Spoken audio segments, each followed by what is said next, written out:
अरहंत सिद्ध सुर उपाध्याय साधु सर्व अर्थ के प्रकाशी मांगलिक उपकारी है। तीन को स्वरूप जानी रागते भई जो भक्ति काये को नमाय स्तुति को उच्चारी है।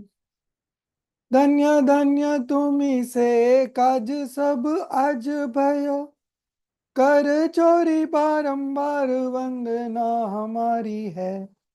मंगल कल्याण सुख ऐसो हम चाहते ओ मेरी ऐसी दशा जैसी तुम धारी है। ओ मेरी ऐसी दशा जैसी तुम धारी है।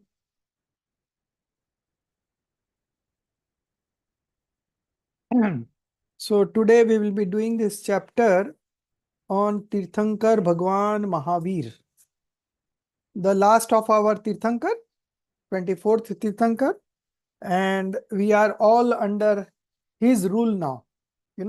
Whoever is the last Tirthankar, we consider that we are under his guidance. Okay. So before Bhagwan Mahavir, Parshvanath Swami was our guide. So in those times, people who were there in this universe, in this Bharat Kshetra, they used to say that we are under the influence of Parasnath Swami because they never knew Mahavir Swami because it was just before Mahavir Swami.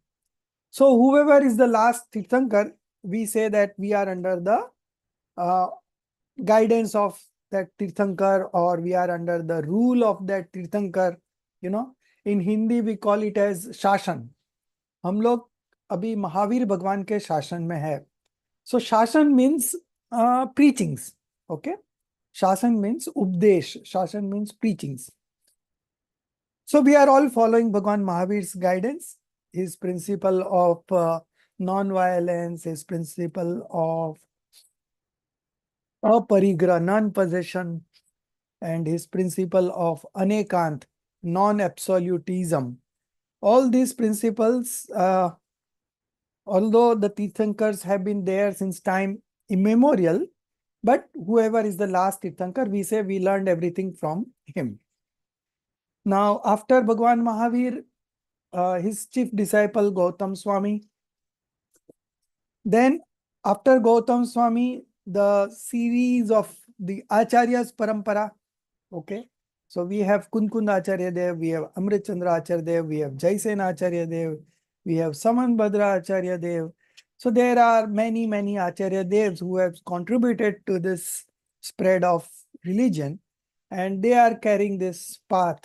And then subsequently, there were no Acharyas, then the scholars took up, and we have a galaxy of scholars like Pandit Todarmal ji, and you must have seen how good he has written Moksha Marg Prakashak. And then there are Pandit Jaichand ji Chhabda, Pandit Banarsi Das ji. Then we have Pandit Daulat Ram ji. You have done Chaidala, Pandit Daulat Ram ji. Then we have who else? Pandit Budhar Das ji. Then Pandit. Many scholars are there. Okay. So they have also contributed. Now, when the Acharyas have written a Granth, so they have written the scriptures, because when it was realized that there is nobody to take this preachings, then what they did is they started writing the scriptures. So they thought that someone will come and read this and understand it and get into the path of liberation. So when there was nobody to take, nobody to grasp, so they started writing. And while writing, they wrote the scriptures keeping in view the overall average conditions of the people who will comprehend this understandings. Okay. So with that perspective, they have written the scriptures. Now, what the scholars have added to this is that they have written scriptures according to the prevalent mindset, prevalent capacity of the people at large. So that are also very, very effective. You know, uh, acharyas don't have that level of attachment that they will go deep into it, like hand holding a baby. Okay, when you teach something to a baby, you just handhold him, you bear everything whatever he or she says. So acharyas wrote from a certain level, from a certain perspective, and the scholars then made commentaries on those scriptures to make them more easy, you know. So that they have played a very great role. Now if you want to connect immediately, then scholars would be the ideal person, because they are still contemporary to you. Okay, Acharya Kunkundev was here 2000 years ago. In 2000 years many things have changed. So it is always like that. But whatever be the course of the flow of knowledge, we are all fortunate to have it with ourselves right now in our local language. Okay, so now it's available in Hindi, English, Gujarati, Tamil, then what not. Originally they were written in Sanskrit. Before that there was Prakrit language, then it was Sanskrit, then it was Dhundari Bhasa, Old Hindi, then we have modern Hindi, and then this has been translated into other languages. So it has become very simple. We can relate all these preachings very clearly in our mind. And if we are able to understand, if we are able to come at a conclusion about what we have studied, we can understand those principles and we can apply it. Once we understand it, we can apply it in our day-to-day life and solve whatever comes in way of our happiness. Okay. So Bhagwan Mahavir are our ideal hero, right? We were also there at the time of Bhagwan Mahavir. When he was a Tirthankar, we were there or not? Jia, you were there or not?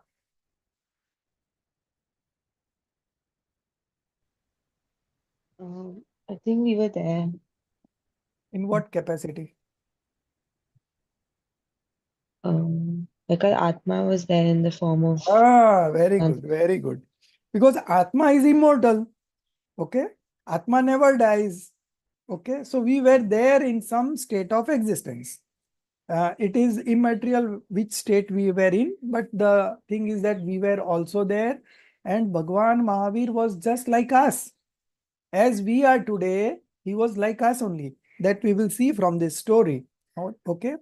So the main takeaway of this story would be that he rose from that position.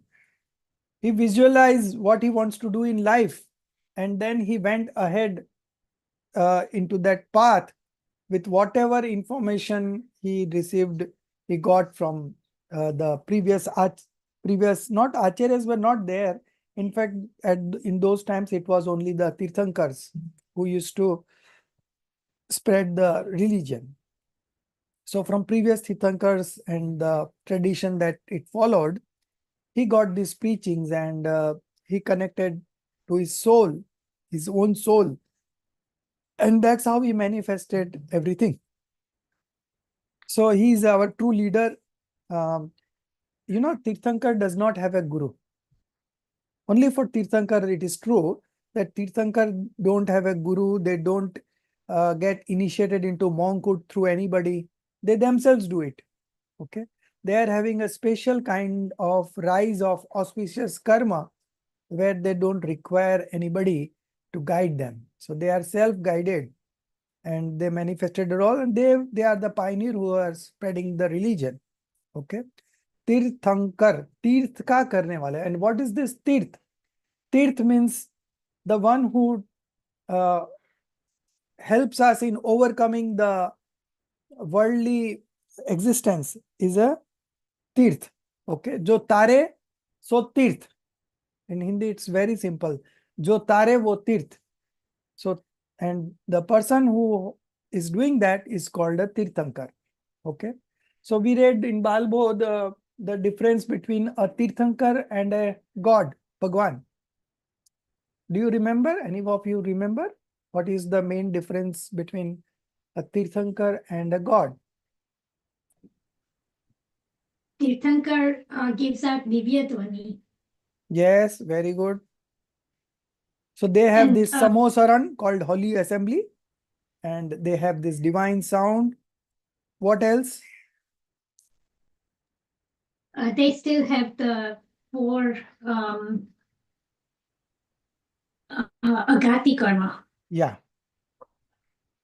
right. Then what else is special to Tirthankar than an ordinary Kevli? Okay. The chapter was there in Balbodh, that was Tirthankar and God. Okay. So Tirthankar have this Nam Karms Uday, Tirthankar Prakriti of Tirthankar Nam Prakriti, Tirthankar Nam Karma Prakriti. Okay. Rise, because of the rise of Tirthankar Nam Prakriti, they become Tirthankar. Initially, they become monk, and then when attain the 13th stage of spiritual development, this karma prakriti, Tirthankar Nam Prakriti, which they have bound maybe 1 birth ago, 2 birth ago, or maximum 3 birth ago. Okay. So before 3 birth, he had bound this karma prakriti. And how did they bound this karma prakriti, you know? Just by that feeling that everybody in this universe become happy, everybody experiences their own self and uh, realize this true bliss. That was the feeling. Okay. And because of that, they binded such karma that they become a Tirthankar. So the rise of that Tirthankar Nam Prakriti is in the 13th stage. Okay. So in the 13th stage, that special karma Prakriti is there. So Tirthankars are only 24, but the Aryans and the gods are infinite. All Tirthankars are Aryant, but all Aryant are not Tirthankar. Okay. So this was something we read in the Balbodh chapter, I think chapter 3 in Balbodh part 1. Yeah, sir. So in when Tirthankar Namkarm is has been decided by nature or by the previous by the karma. Is there anything else besides that? I thought there was like 20 or so qualities that must be there for Tirthankar to get that Nam karma.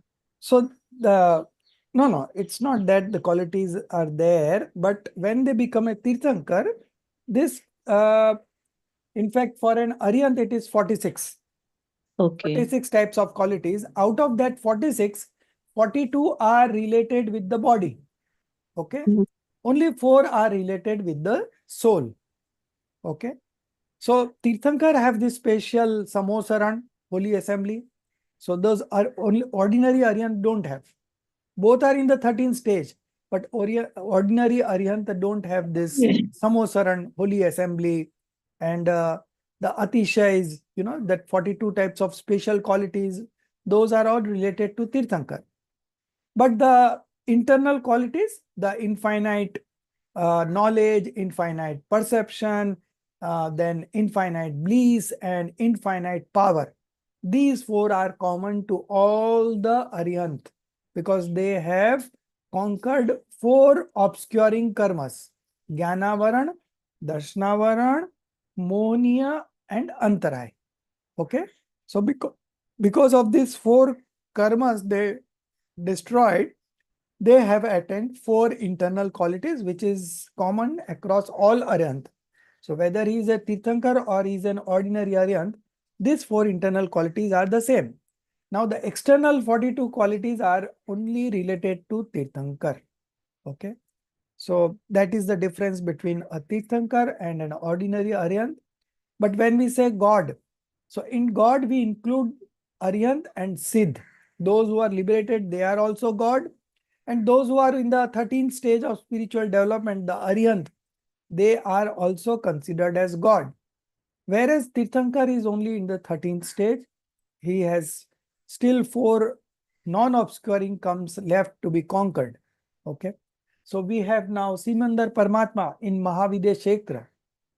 His duration of age is such a big one Koda Kodi that when there will be 12th Tirthankar here in the next 24 Tirthankars, okay, at that time he will get liberated. For such a long time, he will be in the Aryant Avastha, in the Aryant state, okay. But while being in the Aryant state, because he has destroyed all the obscuring karma, he is enjoying eternal bliss, okay. So there is no impurities left. But having said that, the 4 non-obscuring karmas are there, and when that also will be destroyed, they will get liberated, okay. So that is the difference.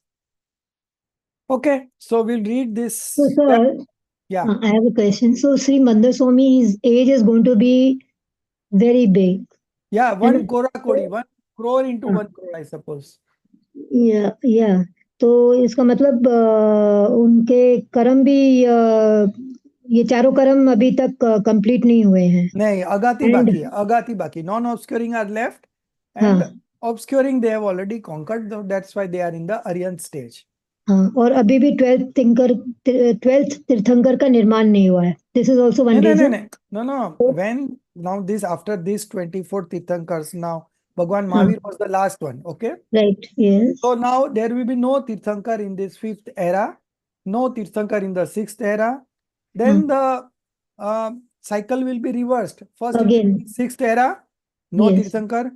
5th era, no Tirthankar. So all these 5th, 6th, 6th, 5th will be 21,000 years each. Okay.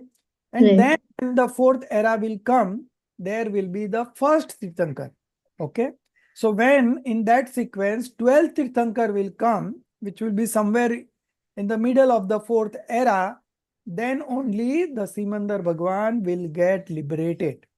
हाँ या so you said 12th तीर्थंकर होंगे तब जब यहाँ पे 12th होंगे, तब हाँ वो वहां से मोक्ष जाएंगे. हाँ वही हम्म, अच्छा हम्म. तो और it follows same for every. फिर बाकी फिर कैसे होते हैं? सबका अलग अलग है, सबके अलग ओहो अलग है. हाँ. नाउ आदिनाथ भगवान का आयु कितनी थी, बहुत 84 थोड़ा कोई 84 lakh purva. Okay, it's a very long period. Out of that 84 lakh purva, 83 lakh purva were spent in the kingdom only. He was a king. Okay, या then he got initiated into monkhood, and then it took him 1000 years to manifest omniscience knowledge. Then Mallinath Bhagwan got this omniscience knowledge in 6 days only. And Bharat Chakravarti got omniscience knowledge within 48 minutes. So yes it's yes different for all. Bhagwan Mahavir got initiated into बारे बारे monkhood at 30 years age. Then हाँ for 12 years, twelve he and was half meditating. Then he attained omniscience knowledge at the age of 42. And then for the next 30 years, उनका समोसरण जगह जगह पे गया, and that's how he spread the Jainism religion. Okay, and he got liberated at the age of 72. But sir, when he was Prince Nandan in his previous birth, Bhagwan Mahavir, he acquired the Tirthankar Nam Karma with by doing the 20 auspicious or the Bisthanak. I don't remember exact fact, but there are some events related to that. I'm Okay. not very sure, but there is a scriptures called Mahapuran. In that, Okay. the previous 10 births of Mahavir are written. Right from the time he got Samyak Darshan in a lion's birth to the time he became Mahavir, the previous 10 births have been explained in that scriptures, and it in fact previous 10 births of all the Tirthankars are mentioned in that scriptures. Oh, are Maha- we going to be doing that in the? I No, didn't no, see no. something. It's a very big book. But Okay. if you read it, you will find it very interesting. You can Hmm. relate that the same soul who was a Bhil in a jungle, Yeah. the same soul became a Tirthankar.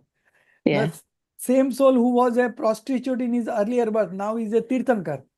So with that, we can relate ourselves that we are also a soul and we have a journey to traverse, and we should not get distracted with small things. This is a human life that we have got after so many births, and Yeah. with this access to true God, true religion, and true monks, there is never going to be another good opportunity for us to manifest the three gems: right belief, right knowledge, and right conduct. Yeah. Okay, so we'll begin the life story of Tirthankar Bhagwan Mahavir right from his birth. So the first phase would be the early childhood of the his name was Vardhaman. So he had been given 5 names. He had been given 5 names because of 5 events, and that is what we are going to read in the first part. Okay. And of course, then we will, yeah, that is the first part, and then we will move later on. Okay. So, Gia, you start reading. I will make you a co-host. You are there in the class, no? Yeah. Okay. So I'm you can, just sharing. yeah, page number 49.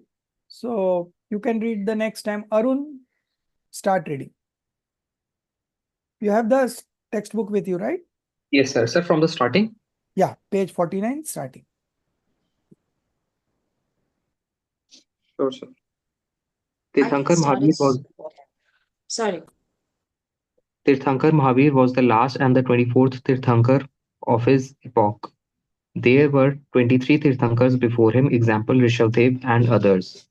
Bhagwans, gods are infinite, but Tirthankars in one epoch and in Bharat are 24 only. Every Tirthankar as a rule is a Bhagwan, but every Bhagwan is not a Tirthankar. A soul can attain godhood without being a Tirthankar. Every soul can become a god. That which leads to the attainment of perfection is called Tirth, and those who reach the supreme state themselves and show others the path of emancipation are called the Tirthankars. Bhagwan is not born, he grows to be one. Nobody is a Bhagwan since by birth. Mahavir also was not a Bhagwan since his birth. He became a god when he conquered himself. To conquer delusion, attachment, and aversion is to conquer oneself. Though the principles enunciated by Bhagwan Mahavir are very deep, intricate, impressive, and acceptable, his life is very easy, straight, and eventless. There is no place for varieties in it. The story of his life, in brief, is that he spent the first 30 years of life in the midst of wealth and splendor, indifferently as a lotus in water. For the next 12 years, he was engaged in the pursuit of the Supreme Soul and lived in jungles, in deep meditation, and during the last 30 years, he expounded Sarvodaya, that is, the welfare of all living beings, propagated it, and spread it throughout the 4 corners of the land. The life of Mahavir is not eventful. It is vain to search for his personality in the course of events. However, there can be no event that didn't happen in the infinite previous lives through which he had passed. Mahavir was born in Kundgram from the womb of Queen Trishla, the wife of Lichavi, King Siddharth, the famous leader of the Vaishali Republic. His mother was the daughter of King Chetak, the president of the Vaishali Republic. He was born in the Nath family of Kshatriya clan 2751 years back on the 13th day of the second fortnight of Chaitra month. Looking at his constant growth, his parents named him Vardhaman. The festival of his birth was celebrated with great zeal, not only by his parents, relations, and subjects of the kingdom, but also by gods and their lords, since he was going to be a Tirthankar. The festival is called Jan Kalyanak Mahotsav. The lord of the gods Indra seated him on the elephant Eravat and performed the anointment ceremony with great pomp and show. The Jain epic texts give a vivid description of this event. Even before his coming in the womb of his mother, it was known that a Tirthankar was to be born.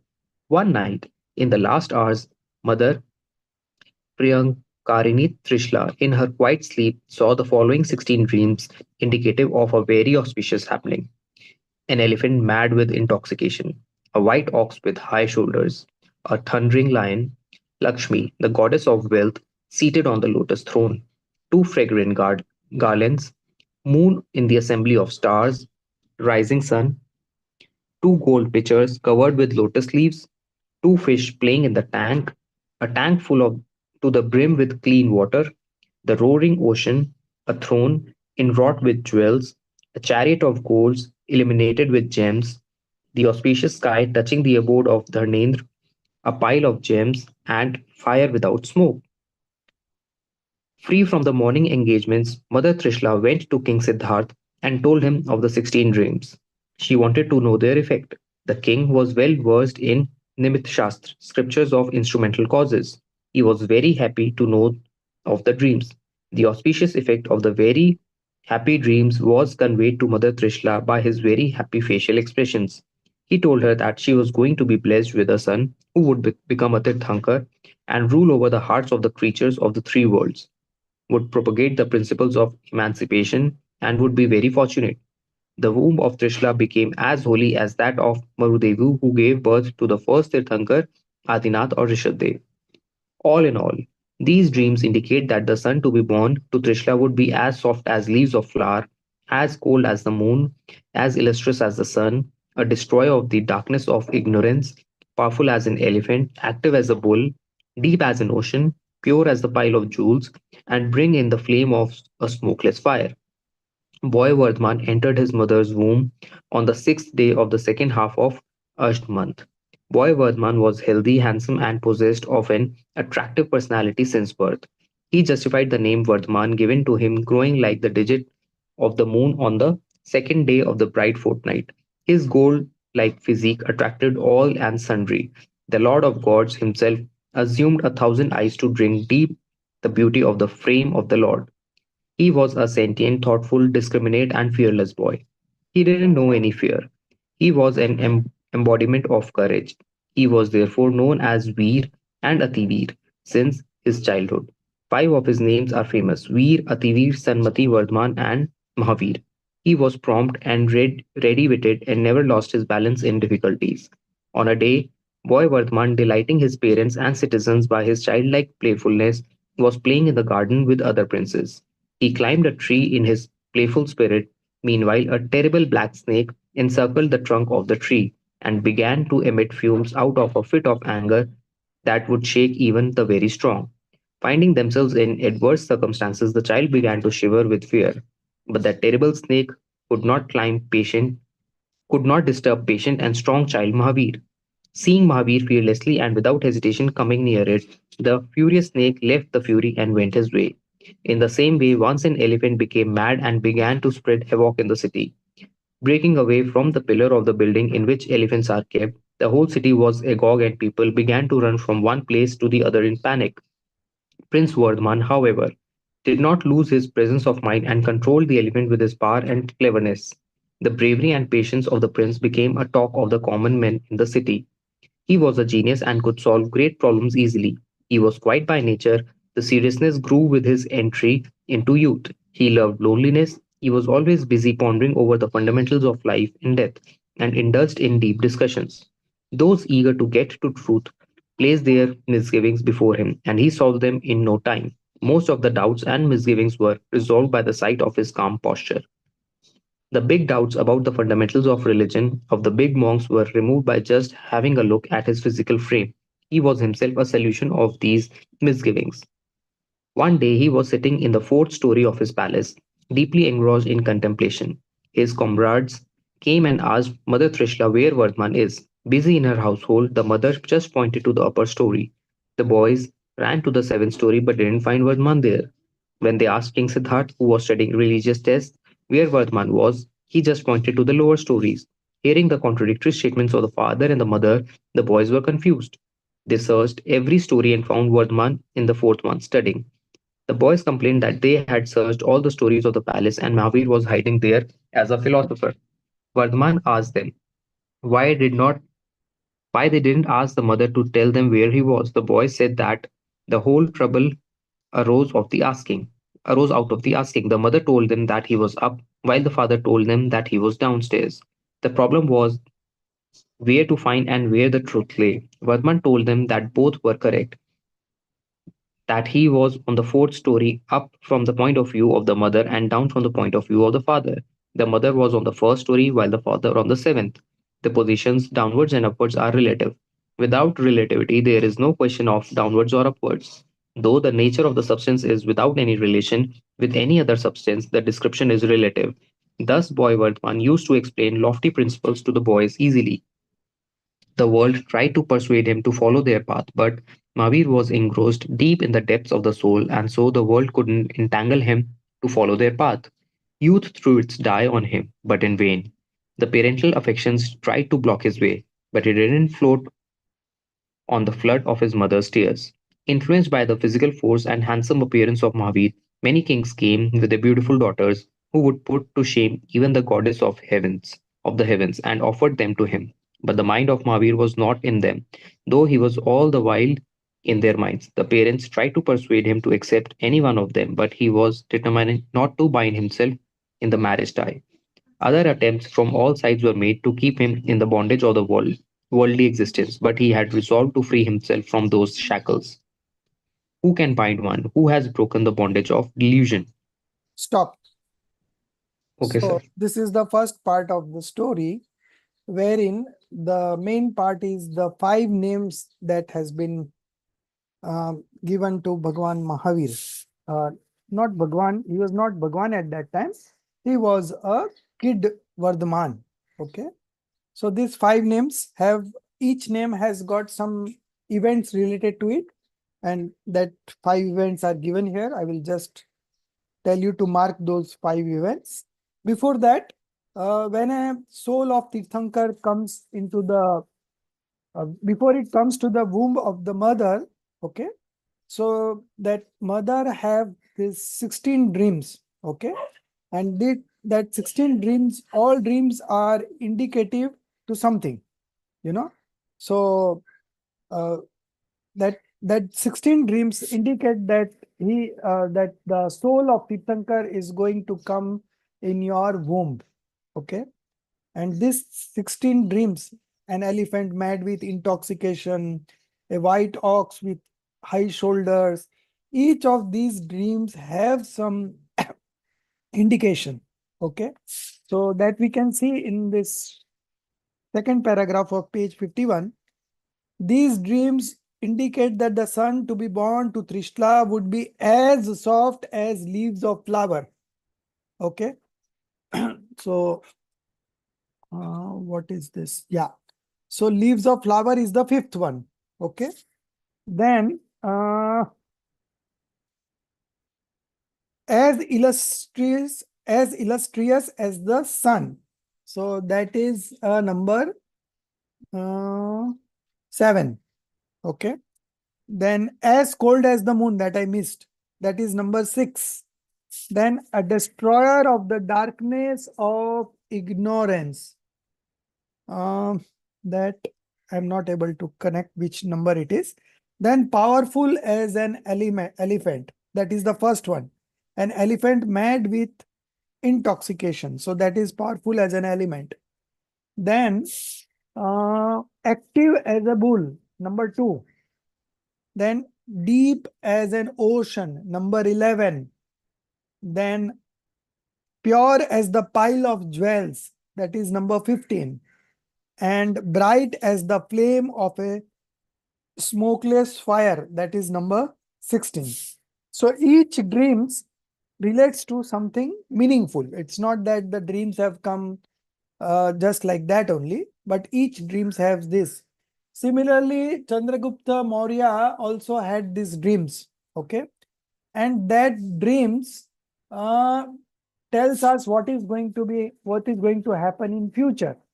So in those dreams, it has been said that when the 6th era comes, the life of the people will be of only 20 years max, and people will eat another people. That is what going to happen. We are still in the starting of 5th era. Okay. So this 5th era is of 21,000 years. And then the 6th era is again 21,000 years. So just imagine what are the things going to come in the 6th era. There will be no religion. Up to the end of the 5th era, there will be this Jain religion. Then after 5th era, there will be no Jain religion. The whole 6th era, there will be no Jain religion. And in the reverse cycle also. Now this is called Hunda Utsarpini. Okay, means no, this is Hunda Ausarpini, decreasing time. Okay, and then will be the increasing time. So again, in the 6th era of that increasing time, things will keep on gradually improving, but still the 6th era, there will not be any Tirthankar. Then 5th era also, there will not be any Tirthankar. There will be no Jainism at that point of time. So we are fortunate to born in such an era that we have access to Jainism right now. Okay. So these 16 dreams indicate something or the other. Now the 5 names of Vardhaman. What are these 5 names? So it is given in the second last paragraph of page 51. Okay. We are on to 53 now, just 2 page. Jia, take it to page number 51. Second last paragraph. One more. Yeah, yes. See, these are 5 of his name famous are Veer, Ativir, Sanmati, Vardhaman, and Mahavir. Okay. So the first one is previous paragraph, boy Vardhaman. Okay. So boy Vardhaman, why the name of Vardhaman has come? The third line. He was growing like the digit of the moon on the second day of the bright fortnight. So since he was growing, वृद्धि हो रहा था, वृद्धि से उसका नाम रख दिया Varthaman. Okay, so that was named Vardhaman, how it came to know. Then the second one is Veer. In the next paragraph, he was prompt and ready witted and never lost his balance in difficulties. Okay, these are the traits of boy Vardhaman. Okay, on a day, now this story of snake. Okay, this story of snake establishes that he was very brave. Veer, it is called Veer.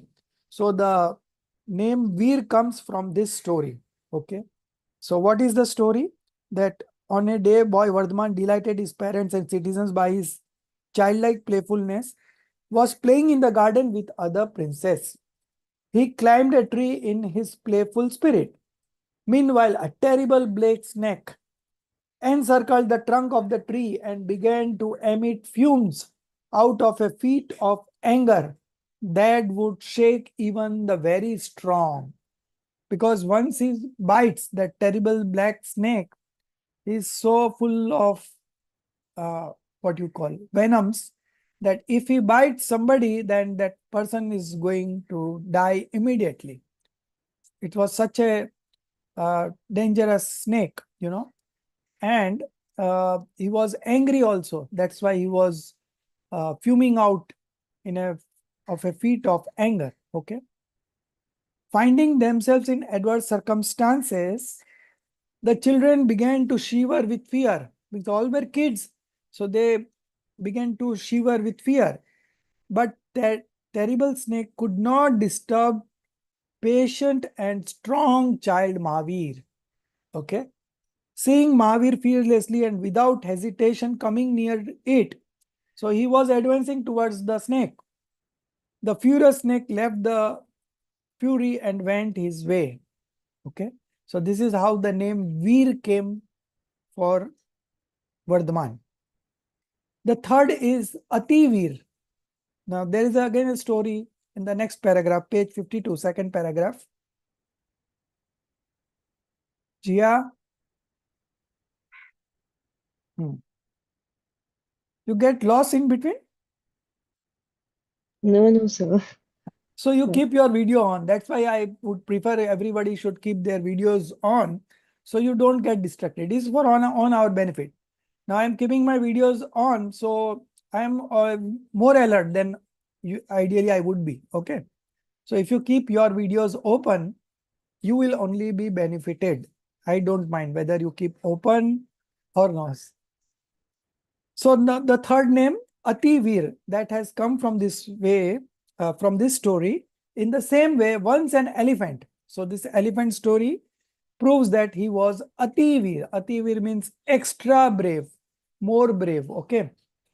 In the same way, once an elephant became mad and began to spread havoc in the city, breaking away from the pillar of the building in which elephants are kept. The whole city was agog and people began to run from one place to other in panic.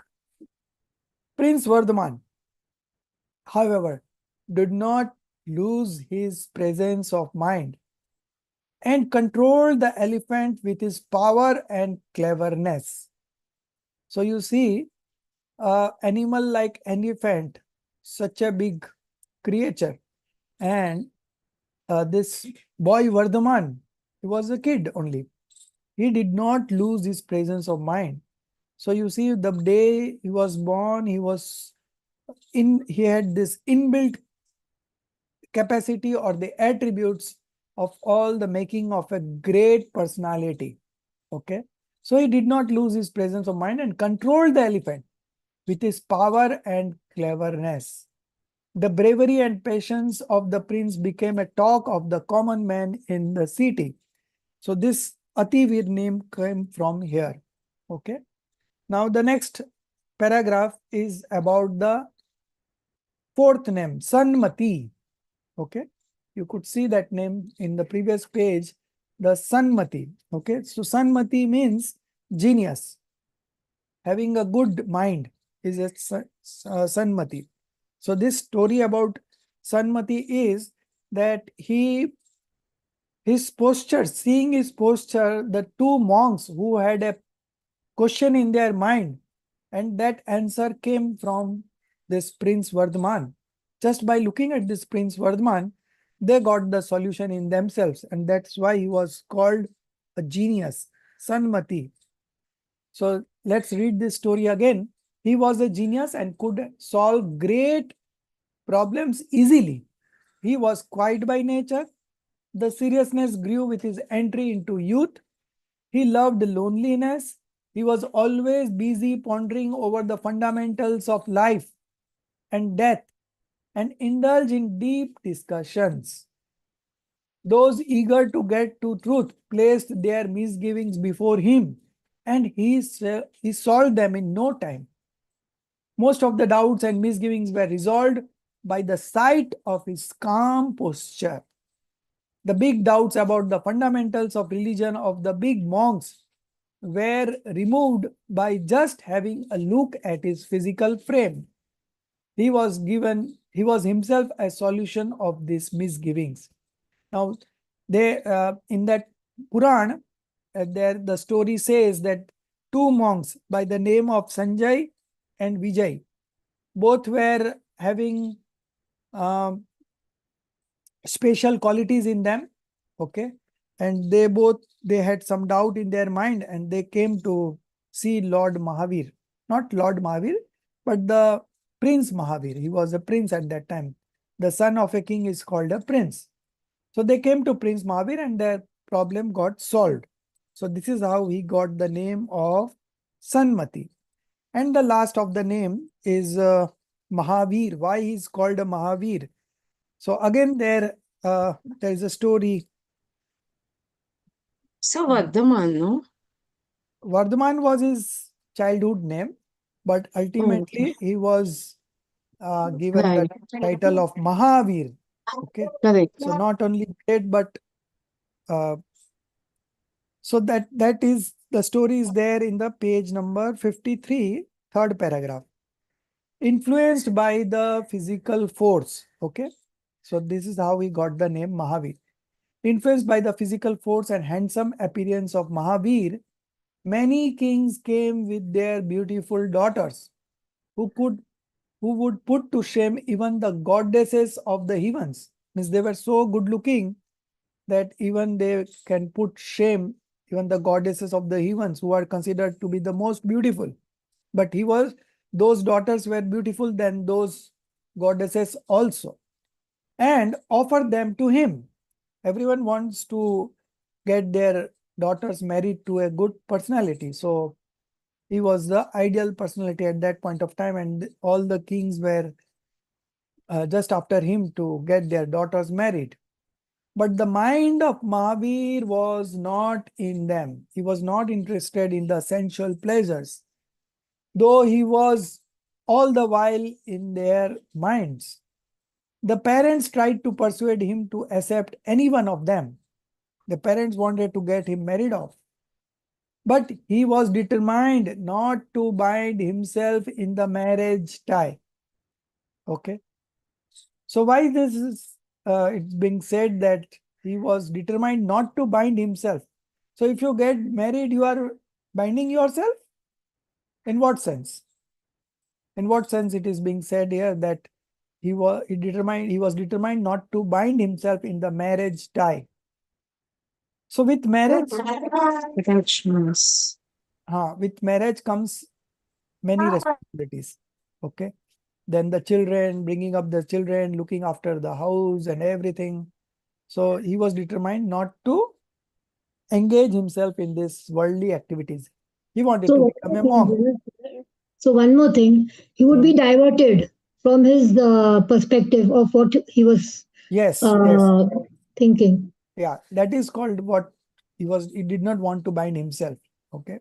He wants to remain free and pursue whatever he feels that is good for him. Other attempts from all sides were made to keep him in the bondage of the worldly existence. But he had resolved to free himself from these shackles. Who can bind one who has broken the bondage of delusion?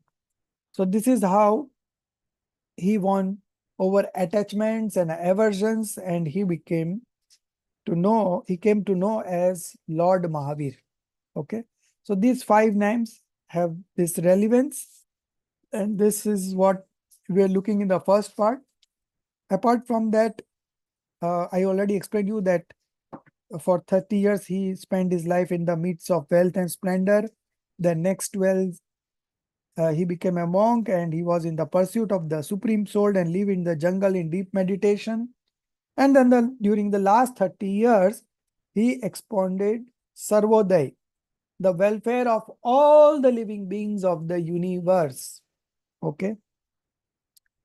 Propagated it and spread it throughout the 4 corners of the land. Okay. So this was his life. His father's name was King Siddharth. Okay. And his mother's name was Trishla. And he belonged to that Kshatriya clan. In fact, all our Tirthankars belong to Kshatriya clan. And now the religion has come into the hands of Banya. And Banya means they are businessmen. So their mind runs after money only. Where they are going to benefit in terms of money. They always think on those lines. They never think on these lines of winning over attachments and aversions. This is the real victory. Winning over our attachments. A situation demands that you manifest attachments and aversions.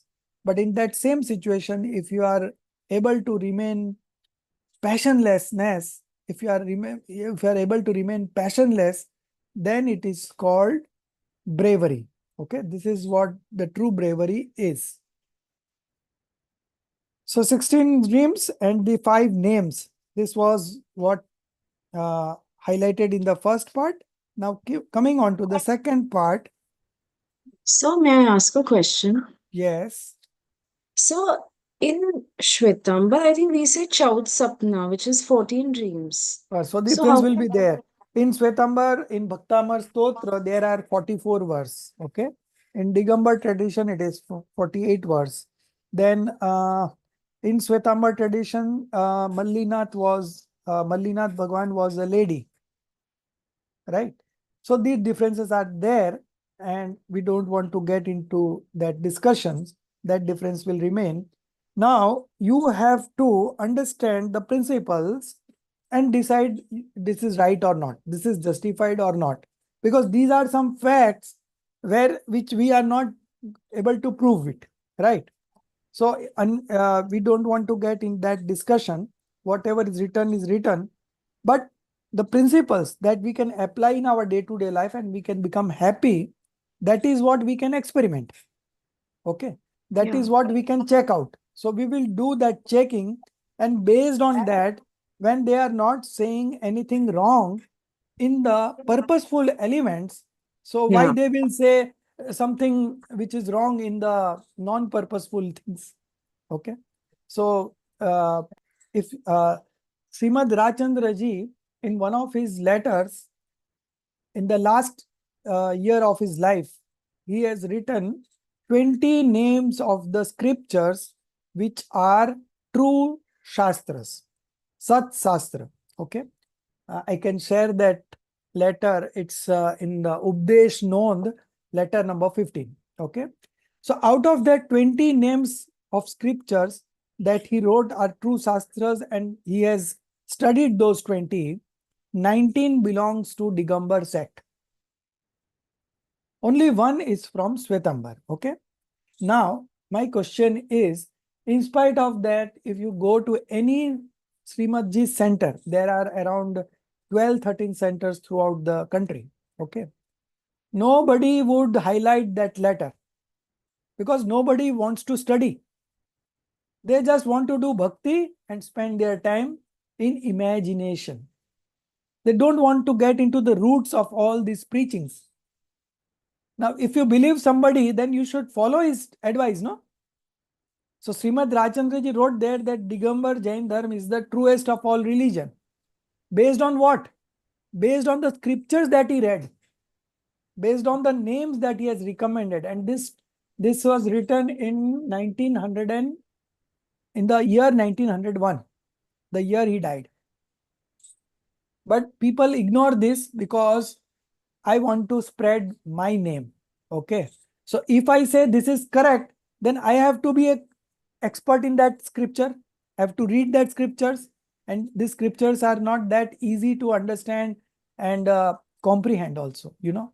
It needs a lot of guidance and thing to get the essence of these scriptures. So people don't want to move out of their comfort zone. So they say that this is true. Everyone says this is true. But it is on us that how do we spend our life?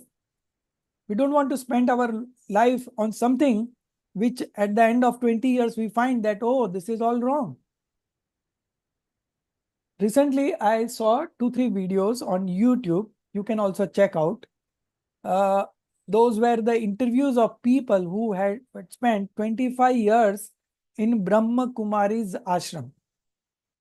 And they have come out that this is all very false, misleading statements that they are giving. But now, because of this fifth era, you know, and I was just talking now about the dreams of Chandragupta Maurya. In one of the dreams, it was shown that a monkey sitting above and sitting on the head of an elephant. Now, this dream indicates what, you know, that in the fifth era, all the false gurus will be appreciated. So we have Asaram Bapu, who has got a large followings of 50 lakhs people, and suddenly one day they find that he is into so wrongful activity. Now just think of the plight of those devotees. So it is our own responsibility to check what is right and what is wrong, and based on that, our ability to check and come out with the decision, our life will be that like that only. Okay. So we have due respect with all the religion, because at the end of the day, we don't want to create a feeling of aversion to anybody, because everyone is God. Now, if you choose to follow something else, then I don't have any issue. You follow that, whatever you feel like. At the end of the day, it is your life. You are going to get benefit if you take the correct decision. If you don't take the correct decisions, your life is going on. You have a fixed tenure of life here, say 50 years, 60 years, 70 years, 80 years, 100 years. And even we talk that 90 years and 100 years, but our cream years are up to 50, 55. That is, these are our progressive years. And in fact, the golden year starts from 45. At 45, you attain certain level of maturity. You are settled in your life. Your kids are quite grown up now. So these are the matured stage. Now, if you spend your time something not worth and you realize that very late, then your time has gone. Right? So don't believe anything blindly. Just try to examine whatever is being said and compare to the principles, because these principles you can really experiment. Okay. As you have studied, as you have joined this course, since I think we started last October or November, I think November we started. 4th November we started this Balbodh. We started with Balbodh, okay? And now it is almost 1 year. You can see the changes in your life, right? You were there earlier also. It is not that you were not there. Whatever life you have spent so far, last year, what are the changes you can yourself make out? And based on that, there is nothing is being said here that you just believe what I'm saying. No, we have all the, you can put in any logics behind whatever you want. You can experiment, right? So it is like that. We have to do our own examination and we have to conclude our own understanding. And we are only going to get benefit. I just gave an example of Srimad Ji is just because I know some people, you know, they are following this. They are following this Digambar Shastras, but at the same time, they don't want to leave that also. Now that is also true. That I also don't mind, because it takes time to change your belief. Is I think one of the most difficult things in life. You know, something you have been believing for years, now suddenly you want to change that. It's going to take time, and it's the best thing that we can do is we can do our own analysis. Okay, and based on that we will take our decisions. Okay. So that this difference between the Shwetambar tradition and Digambar traditions are always there. Okay. The Shwetambar, how the Shwetambar tradition came up, there is a story behind that. It's during the time of Bhadrabhahu Swami, and there has been a comic made on that. Okay. It is made in, the story has been made in the form of a comic also. The stories are there in the scriptures. Just now I said, no, 24 Mahapurans. So in the Pratman Yoga, all these stories are there. Okay. If you want, I can share that PDF of that comic, that how this Shwetambar tradition started. Yes, sir. So you will realize that how, where the people went, you know. Yeah, yeah. So the stories are, everything is there. Now we don't get into so much of things because we don't want to hurt anybody. Our motive is not to hurt anybody. But if you challenge yourself and you say, I want to know the truth, we will present you the logic, whatever is available there in the scriptures. Okay. So I will try to share that PDF. You will realize that how this tradition came up. And you will also realize that the logics given here are quite okay. You can relate to those. So, do you also have that book about the 10 lives of our? Yeah, I will also share that PDF. But that will be in Hindi. This comic is also in Hindi. Okay. So, so that much you have to read in Hindi. Yes. Or you can get it translated through Chat GPT also. There's a problem, but then who will do the correction? Okay. So the machine does not have the emotions to understand the, you know. So, we'll read it in Hindi, sir. I know Hindi. Okay, no problem. Then it is no problem. So I will share that PDF in Hindi, both 24 Tirthankar. It is in Gujarati also. So if somebody is good in Gujarati, Oh, I yeah, can yeah, share yeah. Gujarati also. Yes, sir, Gujarati. I'll read it with my mother. Okay, definitely. And those stories are so good, so engrossing, you know, that you will feel that you are living in that particular place only now. Your life, you transform your life, transform you in such a way that you feel like that you are living in that, in those times only.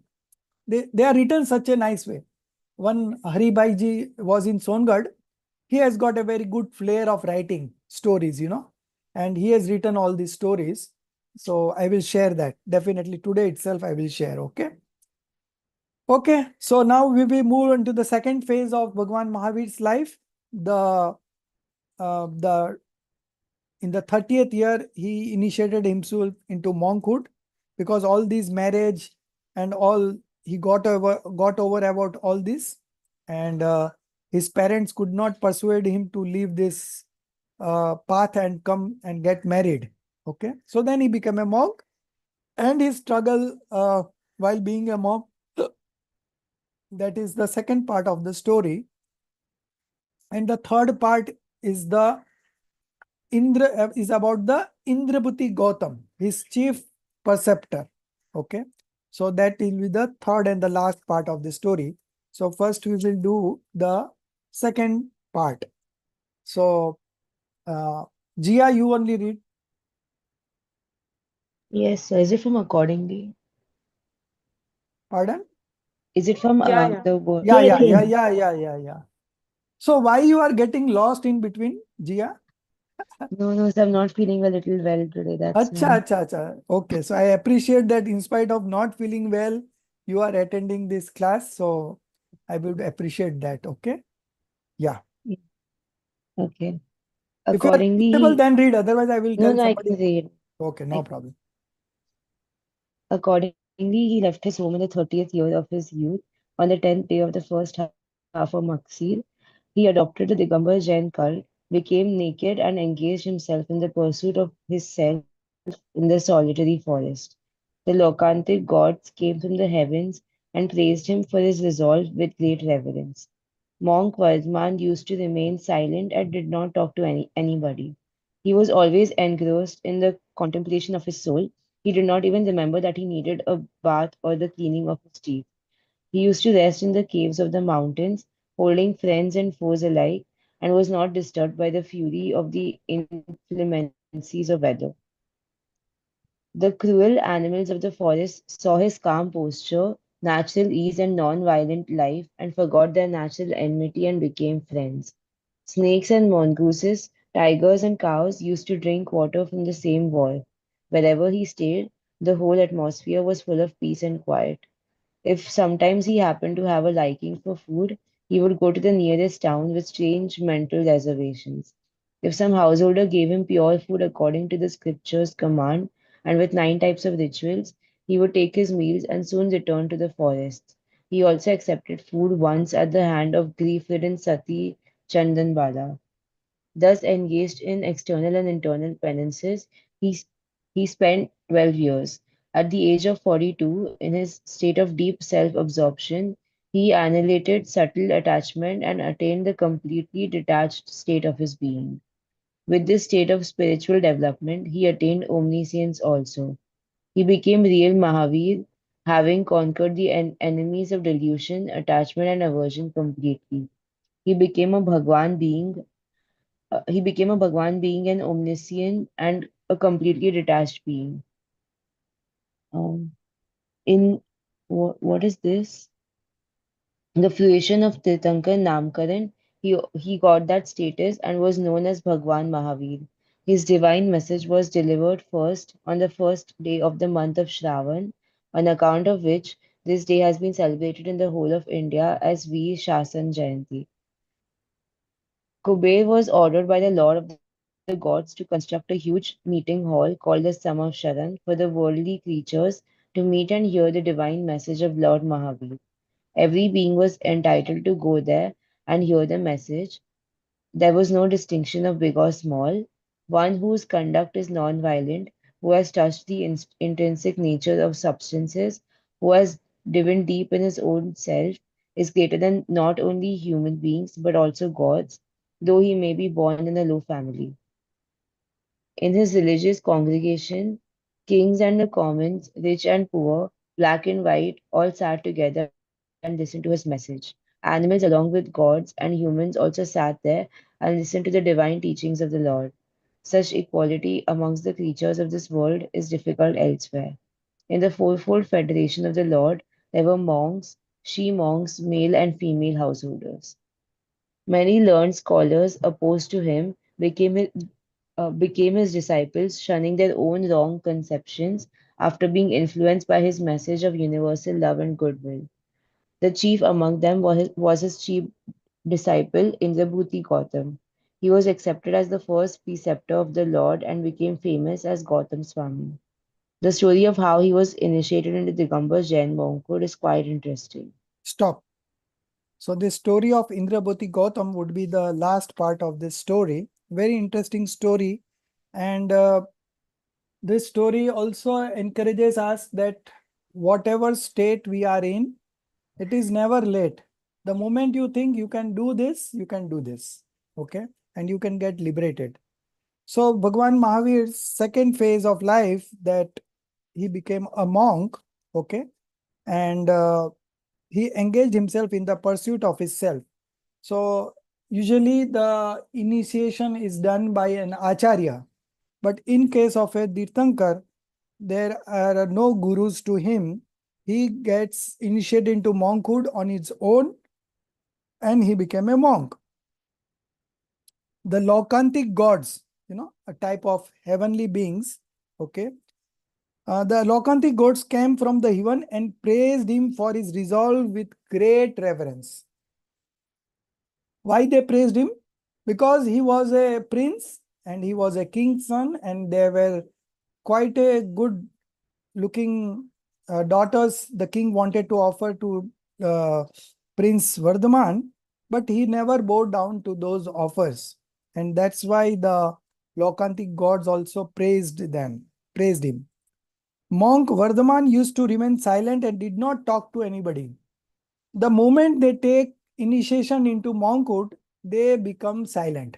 They don't talk only. Until and unless they manifest omniscience knowledge, they don't talk only. And once the omniscience knowledge has been manifested, then the divine sound, Divya Dhvani, comes out without his desire. Okay?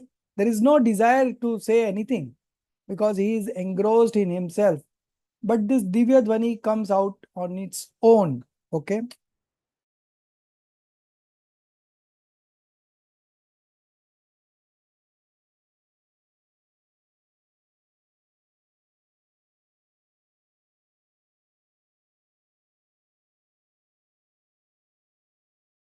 And that is same with all the Tirthankars, all the 24 Tirthankars. He was always engrossed in the contemplation of the soul. Okay, that is what he was doing. He was in the jungle and he used to rest in the caves of the mountain near the, during winter, he used to go near the river and meditate. So he was testing himself, how he can sustain in those difficult circumstances. Okay, so that is what a monk do. The cruel animals of the forest saw his calm posture, natural airs, and non-violent life, and forgot their natural enmity and became friends. So if you are calm from inside, outside also everything becomes calm. So the ball is in our court. What we can do inside is in our hands, in our efforts, right? In the efforts that we put in. And what is outside is governed or determined by what we are inside.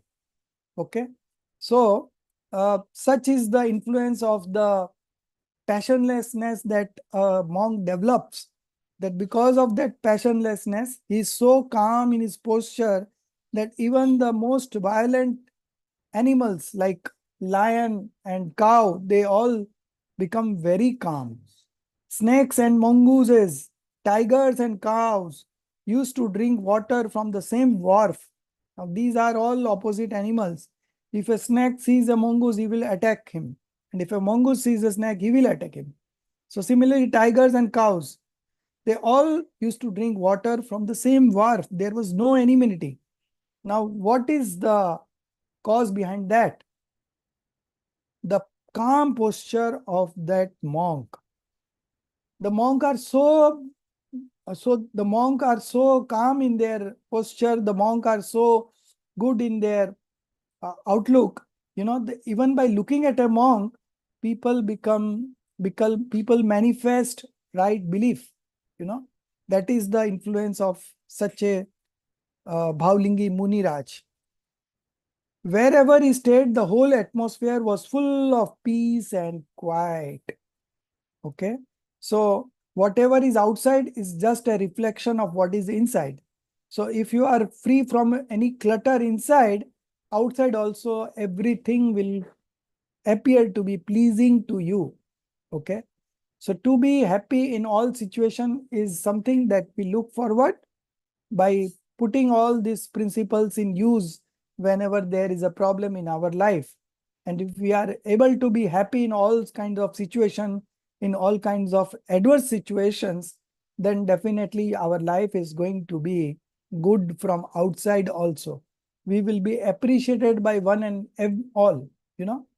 So it all depends on us, how we take it, how we understand it, how we rationalize it, how we come to the conclusion. Okay. All this makes our life journey beautiful. If sometimes he happened to have a liking for food, he would go to the nearest town and strange mental reservations. Now, what he doesn't have a liking for food, but because when there is a rise of hunger in himself, okay, so that rise of hunger is again not in his hands, okay, that is a function of the body. Now, when there is a high rise of hunger in his body, you know, the monk would go to take alms, to take food, okay. But when he goes to take the food, he will have strange mental reservations. Niyam, akdi. In Hindi, it is called akdi. You know, ऐसे लेके जाते हैं akdi. That if I get food from such and such place, with person wearing such and such things, with following preconditions, then only I will take alms. Okay. Then only I will take food. So those strange mental reservations, those are so strange that it's very difficult to get those, but still they get it. Like Bhagwan Mahavir, monk Mahavir got it, you know. So if some householder gave him pure food according, and also they have only pure food only, okay. So if the same householder gave him pure food according to the scripture's command, okay. So everything is enumerated in the textures that how the food should be given, and with the 9 types of rituals, all these rituals are there in the textures. And if that householder follows that rituals, and then only he takes the food. He would take his meal and soon return to the forest. Okay, they don't talk with the householder people. They just take the food and return to the forest and sit for meditation. Even they don't get the food according to their mental reservations, they again come back and sit into meditation. So Adinath Bhagwan, we read that story of Adinath Bhagwan, and when he became a monk, for 6 months he was into meditation, so he never went for a food. And then for the next 7 months and 9 days, he didn't get the right rituals. He has also mental reservations. So he didn't get the right means to get the food. So he never took it. So his fasting was for exactly 13 months and 9 days. And then, uh, what was the name of that king? Shreyansnath, no? Yes, yes, sir. Shreyansnath, sugar Shreyansnath. Yes, sir. Yeah. So Shreyansnath, with his past Avdhi Gyan, came to know that what would be the ritual to give food to a Tirthankar. And that ritual came into his mind, and then he followed that ritual. And then Adinath took his first meal in his place. Similarly, Bhagwan Mahavir took his first meal in the hand of his Masi, his mother's own sister, Sati Chandan Bala. And what were the preconditions, you know? That he should be hungry for 3 days, he should have shackles in his leg, and then there should not be any hair in his head. These were the conditions, and he got that conditions. So he accepted the food at the hands of grief-ridden Sati Chandan Bala. And that was the first time he had food. Thus engaged in external and internal penances, he spent 12 years meditating only.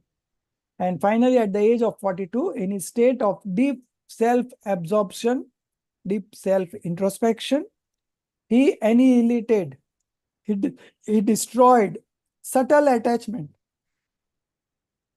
and he destroyed all the 4 obscuring karmas. Okay. And he attained the completely detached state of his being. Okay. Vitrakta, Purna Vitrakta, and then Keval Gyan. Okay. So omniscience and passionlessness, complete knowledge and complete passionlessness. That is what he attained. With this state of spiritual development, he attained omniscience also. So first it is the complete passionlessness, and then it is the omniscience. Okay. He became real Mahavir. Just because he won over the attachments and aversions, his name became Mahavir. He became real Mahavir, having conquered the enemies of delusion, attachment, and aversion completely. So you can write the why the name of Mahavir from here also. He became a Bhagwan, being an omniscient and a completely detached being. Okay. Then there is a correction. You can do that correction here. HNLTE. It's written like that, but there is a typo. In the fruition of Tirthankar Nam Karma. Okay, just in the beginning also we discussed what is the difference between a Tirthankar and a ordinary Arihant. So in the fruition of Tirthankar Namkaram, he got that status and was known as Bhagwan Mahavir Tirthankar. His divine message was delivered first on the first day of the month of Shravan, on account of which this day has been celebrated in the whole of India as Veer Sashan Jayanti. So this was the first day when that divine sound came out of him. He was in the holy assembly for 66 days and that divine sound was not coming out. And Indra was worried, why is the Tirthankar's voice is not coming out? And then he realized that there is no one to grasp his knowledge, the preceptor, Gandhar. Okay. And so he came to know that who is the eligible person there. And he came to know that Indrabhuti Gautam, who was a Vedant scholar, and he had 500 disciples. He is the person who will become the chief preceptor. And when he comes, the voice of Bhagwan Mahavir will come out. So that is the third part of the story. Now we are getting into that only. But before that, let's finish this one. So Kuber was ordered by the Lord of the gods to construct a huge meeting hall, the holy assembly called the Samosaran. Okay. And in the Samosaran, there are 12 different groups of people, who are seated there. Okay. Now, who are these 12 groups? Once you read that Mahapuran, it's mentioned over there.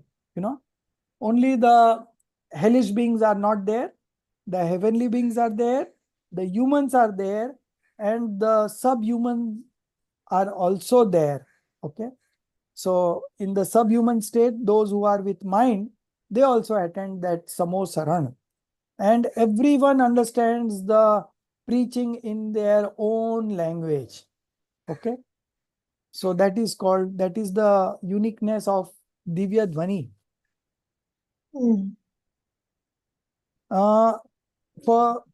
Called the Samosaran for the worldly creatures to meet and hear the divine message of Lord Mahavir. Every being was entered to go there and hear the message. There was no distinction of big or small. One whose conduct is non-violent, one who has touched the intrinsic nature of substances, who has driven deep in his own self, is greater than not only human beings but also gods, though he may be born in a low family. So a person is not big or small by his birth, but by his deeds. Okay. In his religious congregation called Samosaran, kings and the commons, okay, rich and the poor, black and white, all sat together and listened to his message. There was no reservation. Okay. Animals along with gods and humans also sat there and listened to the divine teachings of the Lord. Such equality among the creatures of this world is difficult elsewhere. In the fourfold federation of the Lord,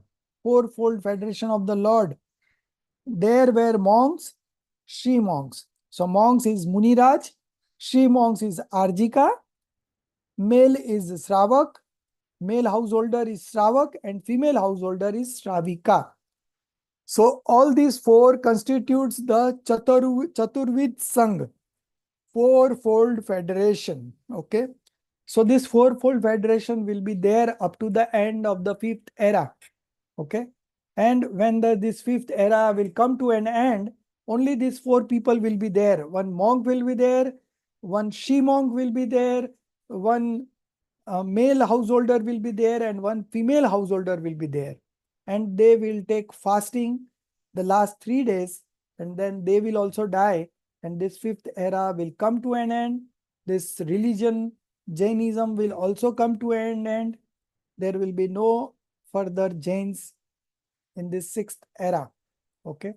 So that will be the last.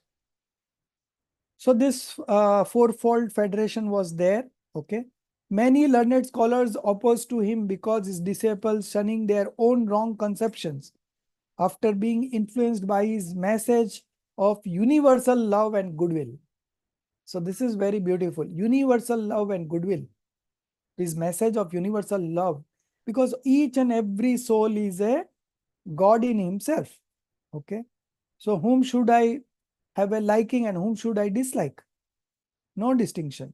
All are God only. Okay. So there was this universal love and goodwill. The chief among them was his chief disciple, Indrabhuti Gautam. He was a Vedant scholar. He had got 500 disciples with him. Okay. He was such a learned scholar. And how he came to the Samosaran is again a different story that we are going to discuss just now. He was accepted as the first preceptor. Okay. So the function of preceptor is to interpret the preachings of Lord Mahavir to his divine sound. Okay. So first he grabs that information and then he passes on to other acharyas. Okay. The story of how he was initiated into Digambar Jain. Okay. Because he was a Vedanti. How he was initiated into Digambar Jain monkhood is quite interesting. Now we will see the story. That is the third part of the chapter. Himali, you read.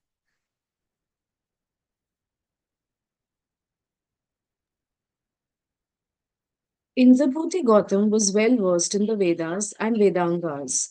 He had 500 disciples. When the Indra realized that Indrabhuti Gautam alone could be the chief preceptor of the Lord, he went to his abode in disguise of an old Brahmin. Indra introduced himself as a disciple of Mahavir and asked Gautam the meaning of a Sanskrit verse which runs as follows. Trekalyam Dravya Shatak Navpad Sahitam Jeev Shatkay Panchanye Chastikaya Vrat Samiti Gati Gyan Charitra Bheda. Itye Tanmo Shamulam Tribhuvan Mahite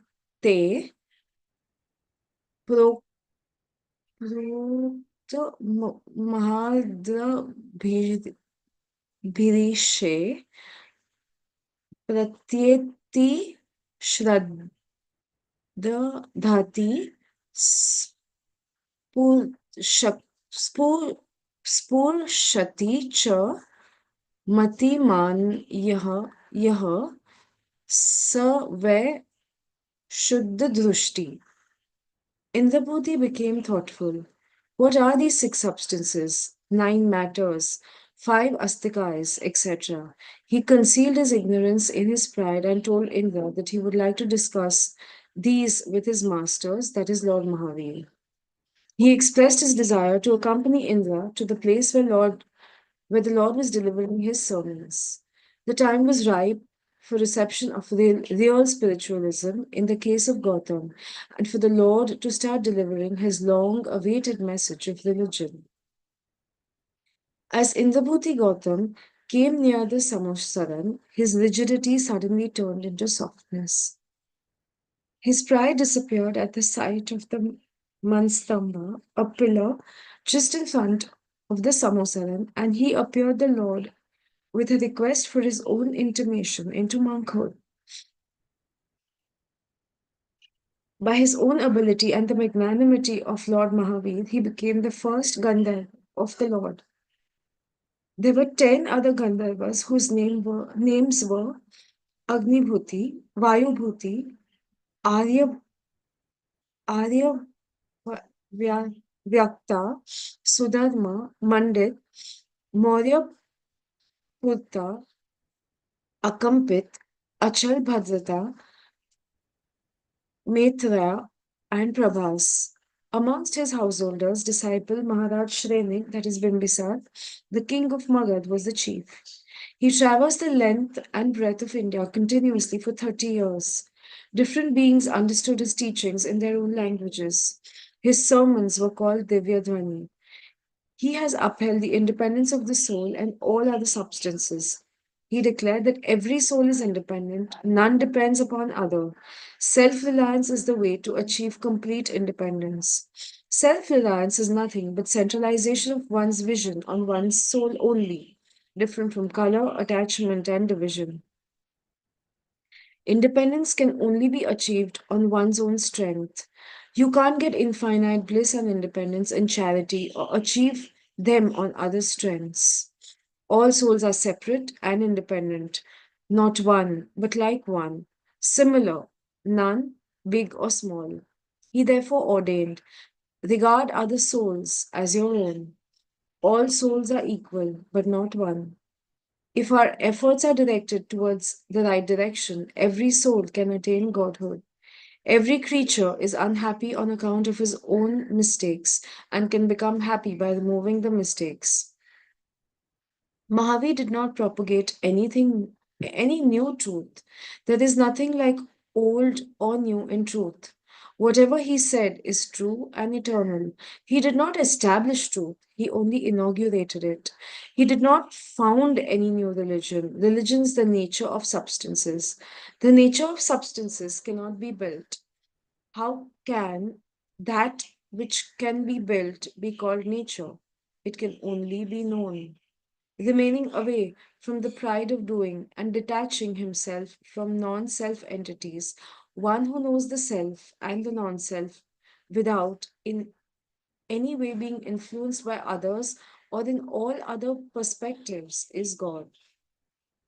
Tirthankar Bhagwan knows and exposes the nature of things, does not create them. He was a Tirthankar. He propounded the Tirtha, that is, the way to the liberation of the soul. Acharya Samant Bhadra has called his teachings Sarvodaya Tirth, a religion that preaches the welfare of all beings. He asserts Sarvatvanatva tad gurmukhya kalpam savi nishtushunya cha mathoda napeksham sarva padam mantakar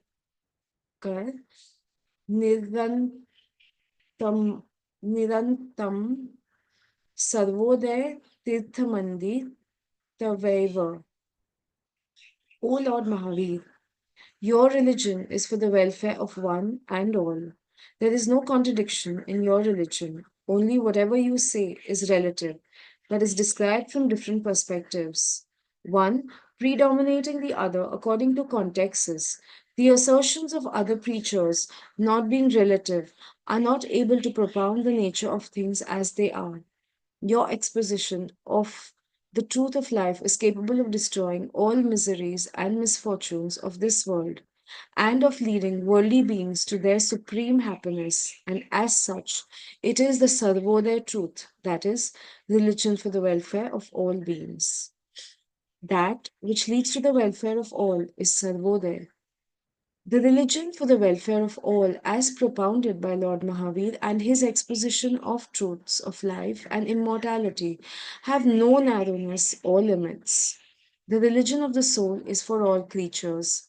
It is a kind of narrowness to associate religion with human beings only. It is a religion for all the living beings. The term religion of man is only not is also not liberal enough. It limits the scope of religion to the community of human beings only, while religion extends to all the sentient world, for all the creatures who want to live in peace and happiness. Tirthankar Bhagwan Mahavir has expounded the complete independent existence of every substance, and that every substance changes its modifications also. No other substance can interfere in the natural procedure. Even God, the Almighty, is not the creature or destroyer of this existence of things. The preachings of Mahavir upheld the independence not only of the living beings, but of all the atoms, which are the smallest indivisible parts or units of matter, substance, and which cannot be further divided. The desire to interfere in the activity of others is false, of no avail, and causing unhappiness, for it is sheer ignorance to regard others as the creator or destroyer of happiness and misery, life and death of other beings. It is well said that our own merits and demerits will be meaningless if one being is regarded as the creator of others' happiness and misery, life and death. The question then is, can anybody, however strong, make us happy, even if we indulge in demerits? Likewise, can anybody, be it God Himself, harm us if we keep ourselves busy in meritorious engagements? If yes, it would be worthless to do good and be afraid of the bad, because it is not necessary to reap the consequences of one's actions. If it is true that we have to reap the consequences of our own actions, good and or bad, the concept of any interference is meaningless. The same truth has been expressed by Acharya Amit Gati in Shlok 3031 of Bhavna Dvat, Dvatrin Shatika. Dvatrin Shatika. In the end, at the age of 72, on the Deepavali day, the last Tirthankar of this epoch, Bhagwan Mahavir abandoned his physical frame and attained Nirvana, the same complete liberation. The same day, his chief disciple, Indrabhuti Gautam, achieved omniscience. According to Jain tradition, the great festival of Deepavali is celebrated to honor the liberation of Bhagwan Mahavir and the attainment of complete sentience by his chief disciple, Gautam. Thus, we see that the story of the life of Mahavir is the story of orderly development to the soul, to Godhood. Of the soul to Godhood. Oh, sorry, of the soul to Godhood. So, the first part about the Indrabhuti Gautam. So he was a scholar in Vedant, and he had 500 disciples, and the Indra came to know that there are no preceptors, so the voice is not coming out of Tirthankar Mahavir. So he, in the disguise of Brahmin, went to meet Indrabhuti Gautam, and he straightway asked him these questions. What are these 6 substances, 9 matters? So he told Indrabhuti Gautam, that Brahmin fellow told the Indrabhuti Gautam to explain the meaning of this verse. And in that verse, it was written, what are these 6 substances, 9 matters, 5 astikais, etc. Okay. And the Indrabhuti Gautam was not knowing the answer, because he never thought on these lines. Although he was a scholar, he was a great scholar. He was not an ordinary scholar. He was a great scholar with sheer intelligence. but he was not able to understand the meaning of this verse, and he wanted to not show that I am an ignorant person. So he said, let me meet your Lord and I will answer to him. So that Brahmin wanted that only. So he took him towards Lord Mahavir. And while he was entering the Samosaran, he saw the man's thumb, the single monument which is there in every temple before we enter the temple. It's right at the beginning. And he saw that man's thumb and his pride melt. Okay. He was very rigid person, but his pride melt and he became a soft person. And by the time he reached the Samosaran near Lord Mahavir, he manifested right belief, then right knowledge and right conduct. By his own ability and the greatness of Lord Mahavir, he became the first Gandhar. Okay. So he initiated into monkhood that point of time and he became a Gandhar.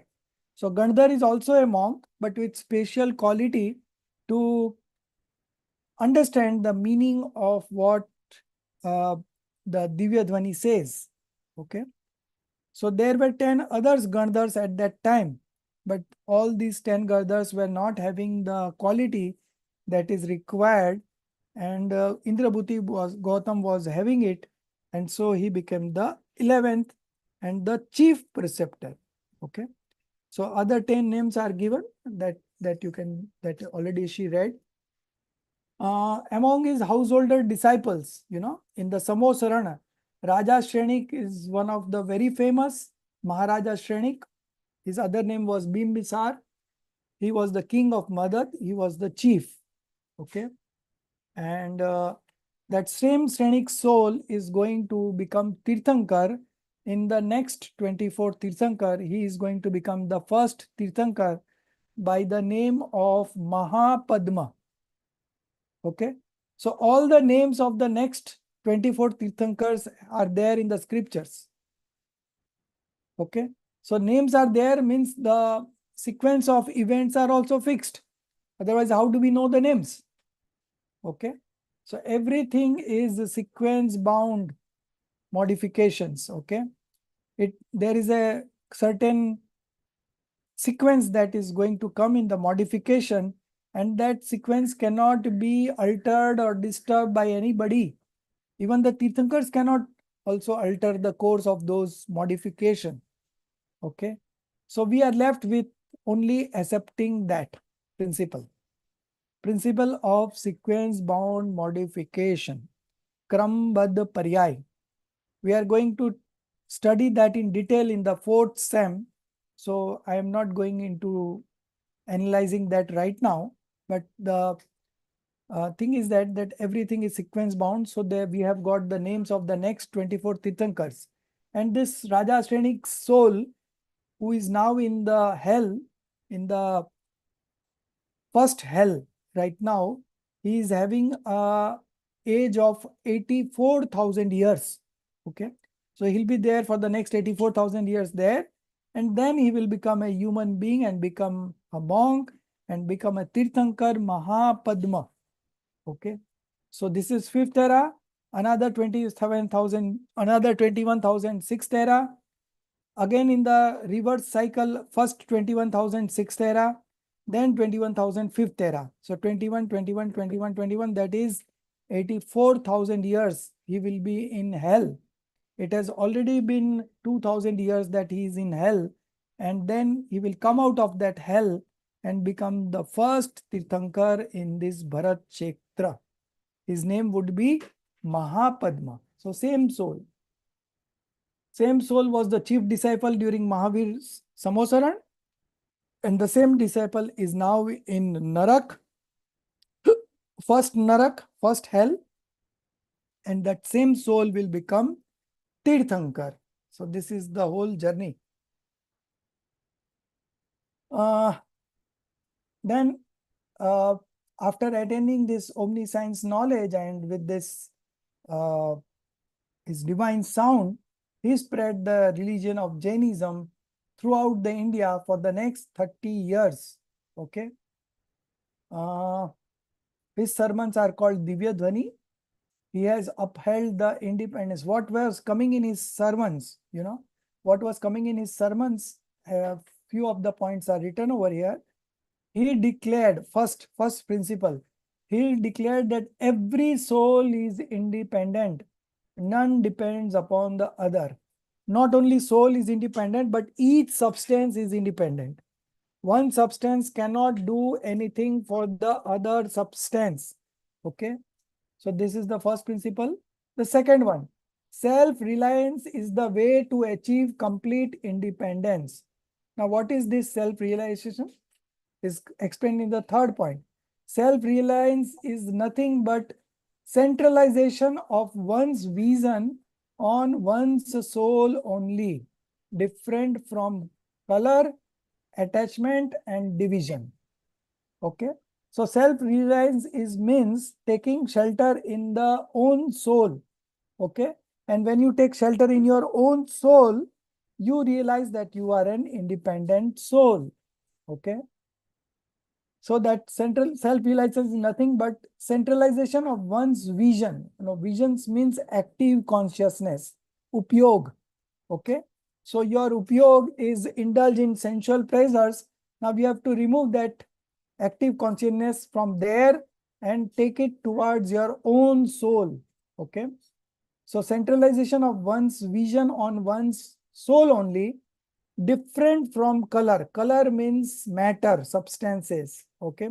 So what you can see through your eyes is all matter substances.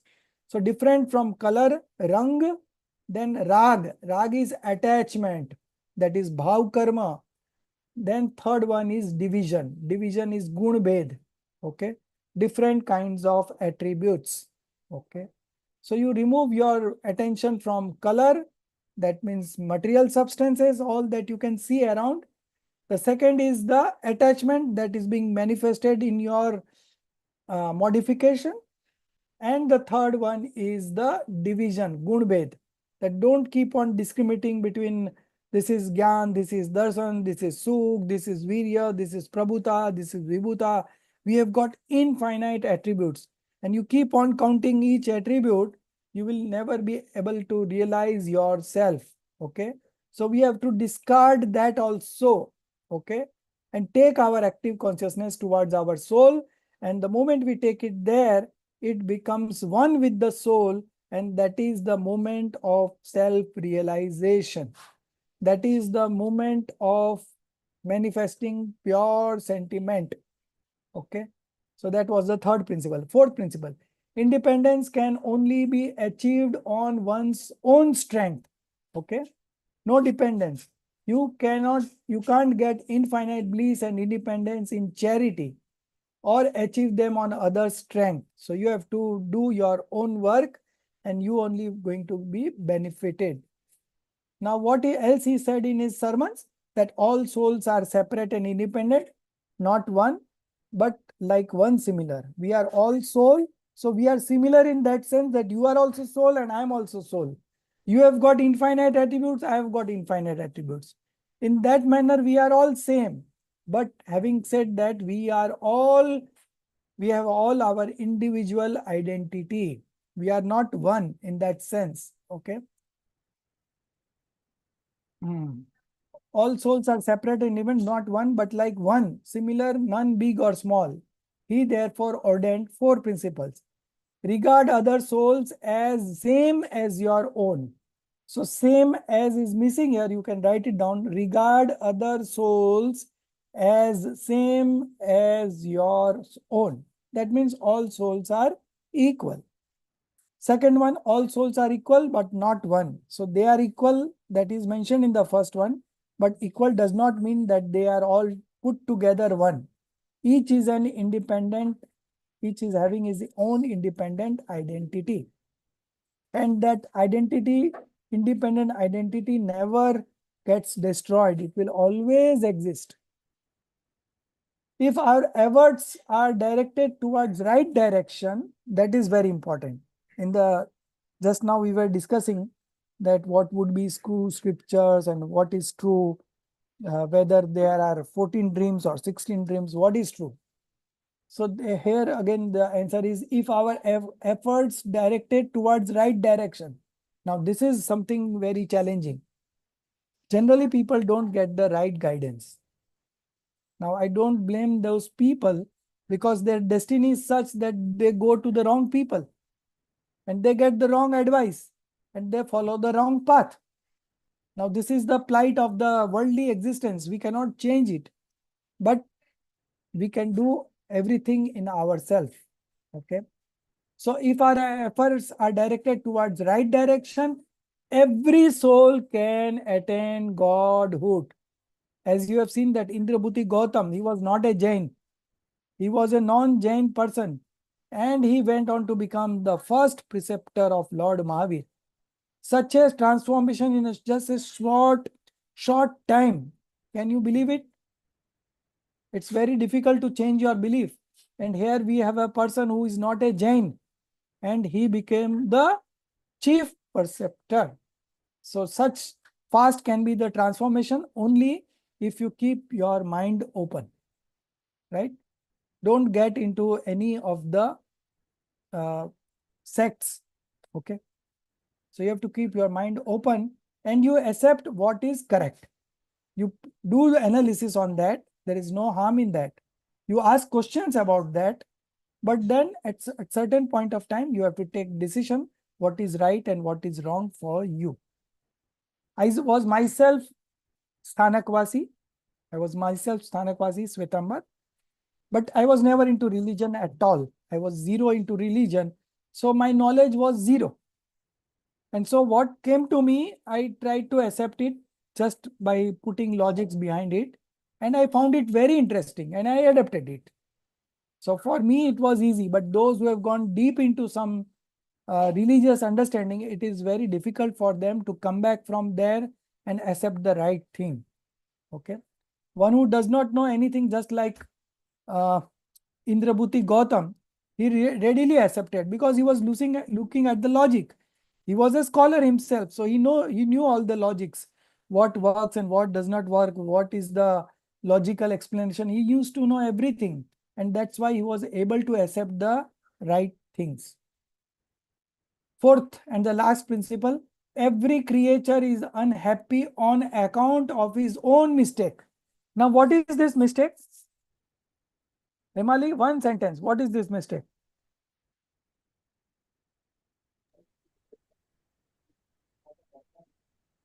So, the mistake of delusion. Yes. If you open that word delusion, that means that you are yourself a pure soul, but you don't believe yourself to be the pure soul. That is the only mistake that we have all done. Every creature is unhappy on account of his own mistake and can become happy by removing the mistakes. So it is not that the mistakes are permanent. We can remove it. And for that, we need to analyze, we need to compare, we need to put logics behind those arguments, and then we can arrive at a right decision. So Mahavir did not propagate any new truth. There is nothing like old or new in truth. Truth is always truth. Whatever he say is true and eternal. He did not establish truth, but he only inaugurated it, he only spread it, he only propagated it. He did not found any new religion. Religion is the nature of substance. The nature of substance cannot be built. How can that which can be built called nature? So nature is eternal. It cannot be built. It is already inbuilt. It can only be known. Remaining away from the pride of doing and detaching himself from non-self entities, one who knows the self and the non-self, okay, without in any way being influenced by others and in all their perspectives is God. Okay. So the God is one who is never getting influenced by anything. Okay. And he is very clear in his perspective that he is a God. Tirthankar Bhagwan knows and exposes the nature of things, does not create them. Okay. So Lord Mahavir was a Tirthankar. He propounded the Tirth the way to the liberation of the soul. Okay. Acharya Samanbhadra has called his teaching as Sarvodai Tirth. Sarvodai Tirth means Sarvodai, Sabka Uday. Okay. Sarvodai means Sabka Uday. So his preaching is for the welfare of all living beings. Okay. So living beings means not only human, but even the animals, the plants. Now you can say that those animals who are having a mind, they can still understand, you know. Now we have dog detectives, you know. They will smell the scene of the crime and they can identify the criminal. They have that quality of smelling something and identifying on the based on that. Now dog is again having a mind. He can manifest right belief because he has mind. So this religion is not only for the welfare of human beings, but welfare of all human beings. So when we say all living beings, we can say that okay, only those living beings who has got a mind, they can understand the preachings. But what about other beings? Those are one sensed, two sensed, three sensed, four sensed, and those who don't have mind. How their welfare is being done? Can anyone answer? So those people who with our mind, they are directly hearing the sermons of the Lord Mahavir and his welfare is being done. But those who don't have mind, how Bhagwan Mahavir did good for them? Any? So just by his presence, like it said, his calm posture in earlier in the chapter we read. So just by his presence, I think. So that is also a good logic. But the main logic is that he instructed us that while you walk, you look down. There are small creatures, one sensed, two sensed. So they are also souls like you. So you should see that there is not a violence being created over there. Okay. So in this way, he also cared for the one sensed, two sensed, all the living beings of the universe. So to keep limit ourselves to only human benefit is not correct. Bhagwan Mahavir advocated that welfare of all the living beings, whether he is a human, subhuman, hell, heaven, wherever he is there, let's do welfare of all. Okay. So that's why it was called Sarvodai Tirth. And the same feeling is, the same sentiments is being echoed in these scriptures called Bhavna Batisi. In its Sanskrit name is Bhavna Dvatrin Shatika. Okay. So slok 30 and 31, it is mentioned here that whatever karma you do, you have to suffer it. Okay. You do something and your spouse will suffer, you do something, your children will suffer. That doesn't happen. Okay. Whoever does the wrong deeds or wrong karmas, minds, they are going to come in their life and they will suffer because of that. Okay. So whatever good you do, you will have good results for it. Whatever bad you do, you will have bad results for it.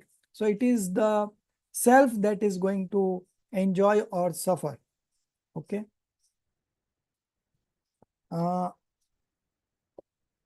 If one does something and other suffers, then the whole system of justice would get disturbed, and that is not the case.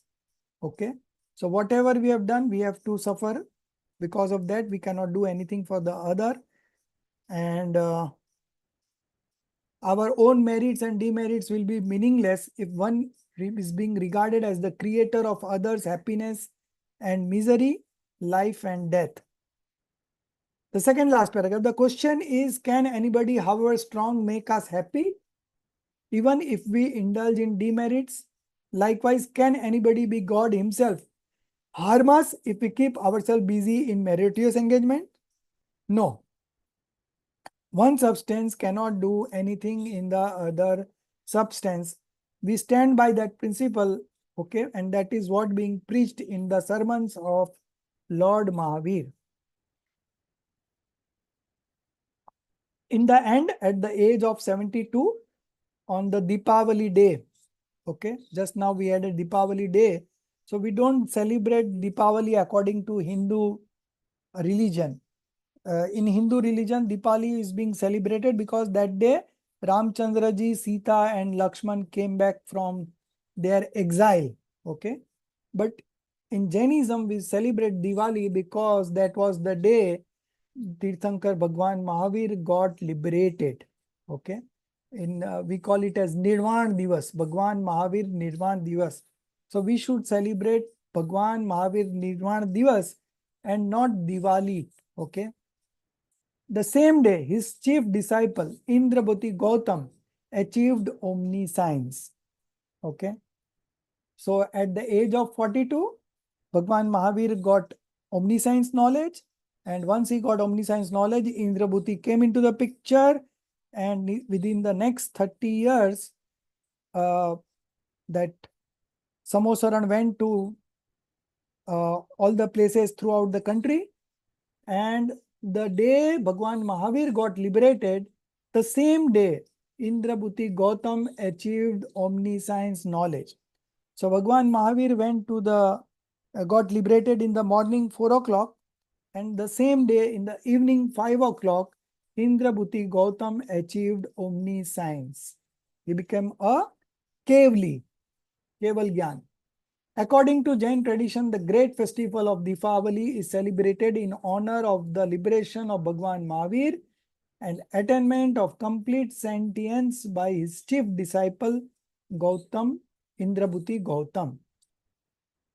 Thus, we see that the story of the life of Mahavir is the story of the orderly development of the soul to godhood. Okay. So this is the life of Mahavir, and what we can take from this story is that we have all the potential. Each and every soul has the potential to become God. Now, it would be a crime not to know this path and not to walk on this path and just wander in the four state of existence from one species to another species, and that we have been doing from time immortal. Now, if you want to stop this cycle of birth and death, then you have to follow the preachings of Bhagwan Mahavir, which has been explained in the scriptures. And that is why we are doing this course of Paramagam Honors course.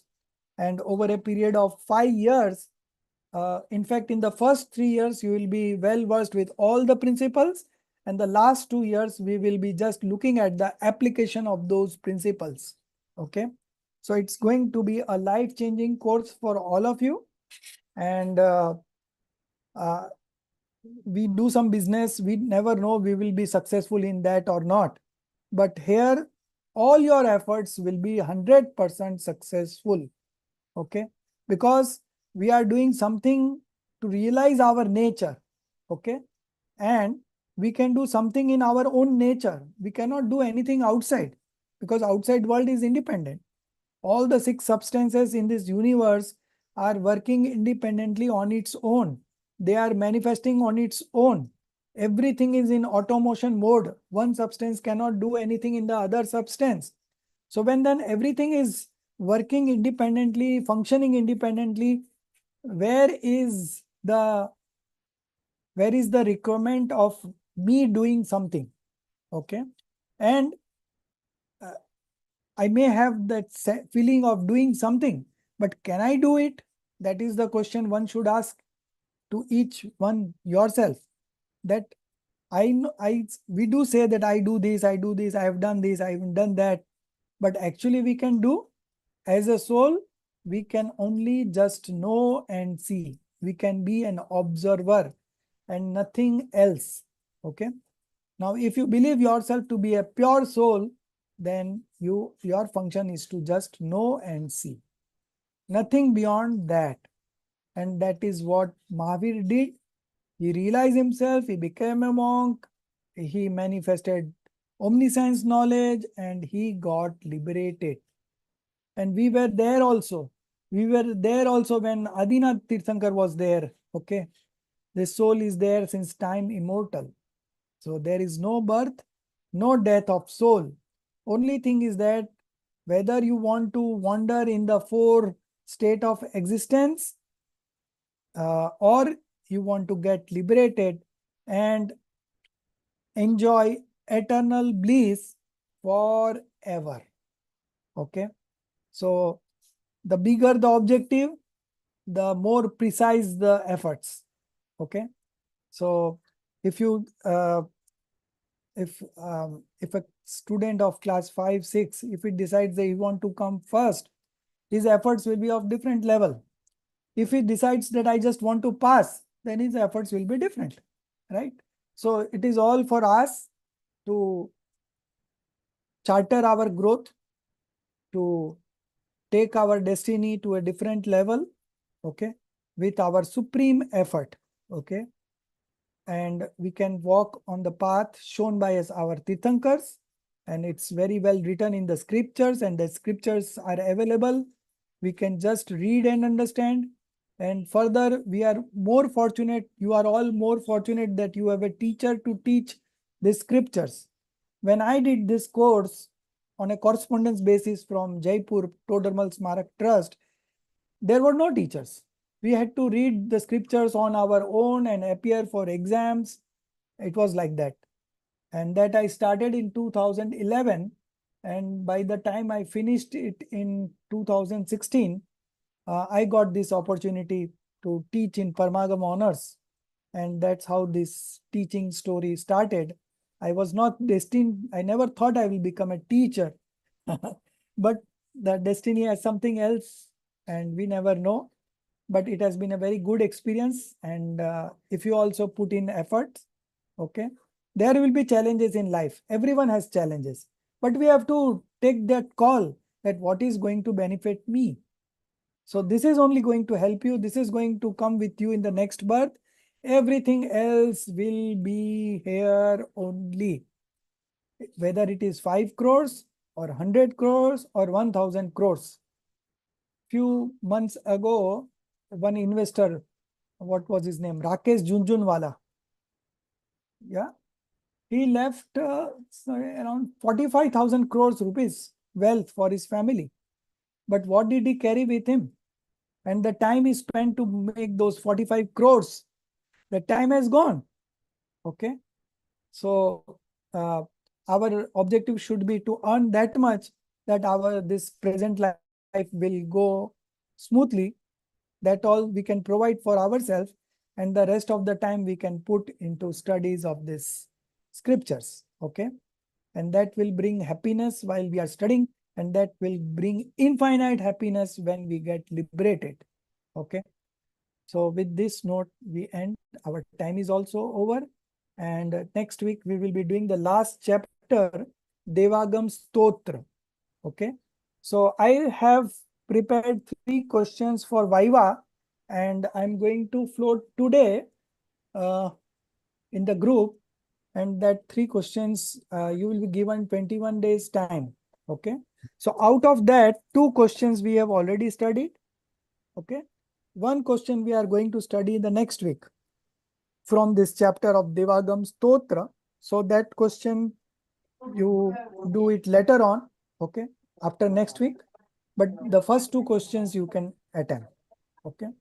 So I'll be counting 21 days from next Saturday only. Okay. But still I will float today so that you have time to think over the first 2 questions and complete it. And the next question will be cleared in the next week. Yeah. Any questions? Yeah. So I wanted to ask you, uh, all Tirthankars, when they have Samasadan, what they speak is called Divyadhvani, or only Mahavir Bhagwan's is called Divyadhvani? No. every Tirthankar's Everyone's. voice is called Divya Dhvani. And that Okay. voice comes out automatically without desires of any, because his old desires has got dissolved. He is Correct. not having any desires. So now whatever comes is just automatically. So for Correct. 66 days, It didn't come. didn't come because there was nobody to grasp. There has to be a chief preceptor who would grasp that divine sound. So Indra realized that, and he sent somebody in the guise of a Brahmin and that's how Indrabhoti Gautam came here, and his pride got melted, and he became the chief preceptor, and he also manifested omniscience knowledge the day Bhagwan Mahavir got liberated, and soon he also got liberated. So after Bhagwan Mahavir, only 3 persons got liberated. So first was Gautam Swami, and the next one was Sudharmacharya, and the third was Jambu Swami. So Jambu Swami is the last person who got liberated in present era. Okay. Mute every Jia, you mute everyone. Thank you. So Sudharmacharya was the second person, and Jambu Swami was the third person. Okay, three soul only got liberated after Bhagwan Mahavir. Now, as Bhagwan Mahavir attained liberation, the same day Gautam Gandhar manifested omniscience. Similarly, the day Sudharmacharya got liberated, his disciple Jambu Swami got omniscience knowledge on the same day. So that is again a combination.